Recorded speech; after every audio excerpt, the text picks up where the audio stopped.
Krishna wants to see them. Krishna is pleased to be with them, so therefore their anxiety to be with Krishna is simply to please Krishna, that's all. It's not that there's anything selfish in wanting to meet the Lord, or any of these pastimes. They're all, what we say, completely pure. And this has to be carefully understood, because when you read transcendental literature, it's very difficult to have this understanding. And therefore, in some cases, as Prabhupada had said in one lecture, if you're reading about Radha and Krishna's pastimes and your lusty desires are increasing, Prabhupada said, stop it. Stop reading it.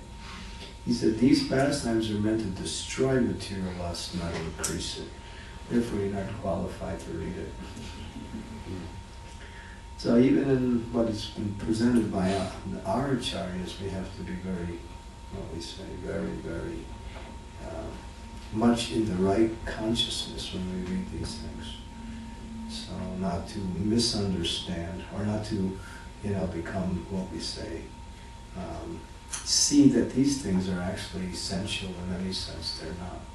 They're completely on the transcendental platform.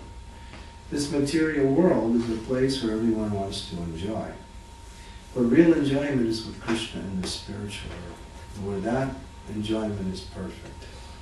And there's no selfishness in it. Love actually is selfless. Love has nothing, real love is selfless. Just like in this world, devotees have relationships. And sometimes they see they don't last, they don't fall, they somehow or other become, they fall apart for some reason. So as we love Krishna, then we also love Krishna's devotees. But in our relationships, we should also understand that perfection comes through selflessness. To come to the stage of selflessness is a very high stage of spiritual, what we say, attainment. To come to that stage. But that is what love is all about, when it becomes completely... Love means to satisfy the object of love. And not to satisfy, not to use the object of love to satisfy your own senses. There's the difference. That's why in the material world nothing works, because everyone is selfish. They see themselves as the center, and they see everything else as for their enjoyment, including relationships. So when relationships are based on selflessness, and follow religious principles as a way to attain to the stage of selflessness, that is perfection. And that is real relationships based on real spiritual and loving sentiments like that. To give you an example, how high the sentiment of love goes in the spiritual world, Radharani is the epitome of this loving relationship. Now Radharani, she wants to be with Krishna, and Krishna wants to be with Radharani. No one can satisfy Krishna like Radharani. Krishna finds complete satisfaction only in her, no one else. There's no one else who could compare to Radharani. So Radharani knows this. But sometimes Krishna wants to be with another gopi. So Radharani finds out about that. Sometimes she gets angry. And that's another thing. We're not talking about this part. So one time, sometimes she thinks, oh, Krishna wants to be with this gopi, but this gopi doesn't really know how to serve Krishna so nicely. So let me go and teach that gopi how to serve Krishna. And therefore she goes and teaches that gopi how to make Krishna happy.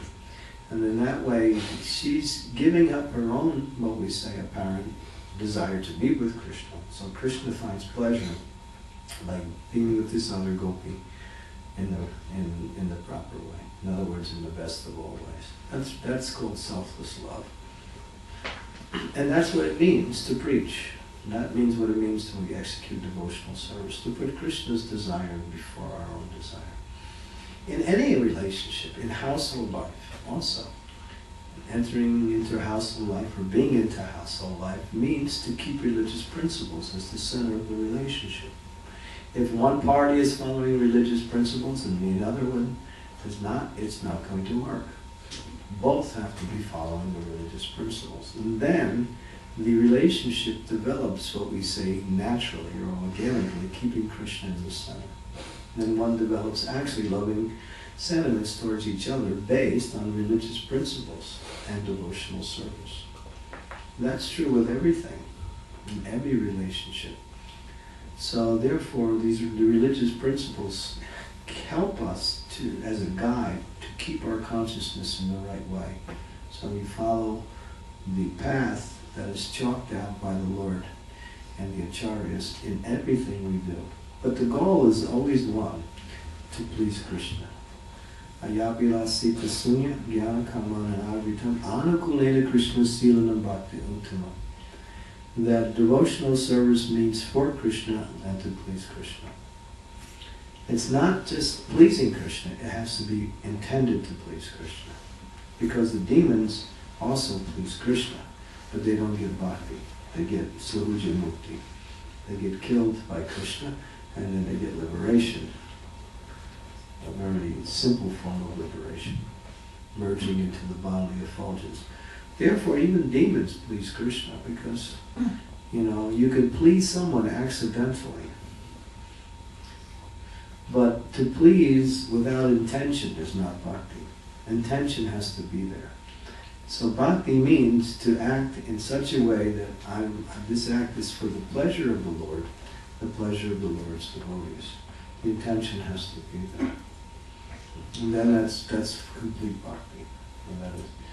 So with that mood in mind, whatever we do in our devotional service will always be successful. To keep that mood in mind.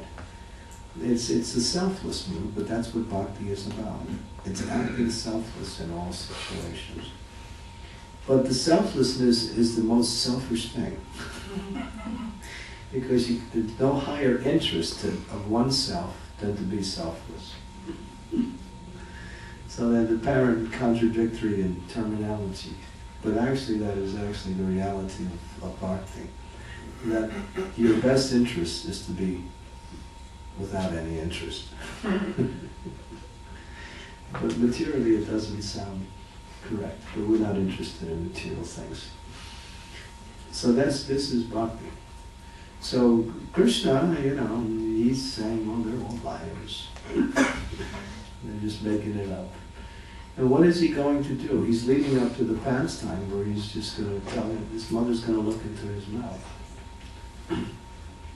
And she's going to see the whole universal form. So she gets a little glimpse of who her son is.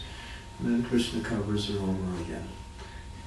So Krishna performs these pastimes for his own pleasure and for the pleasure of others. And when God works for his own pleasure, everyone benefits. It's not like if you do something for your own benefit, how many people get pleasure from that? Not too many. Maybe nobody. Maybe not even you.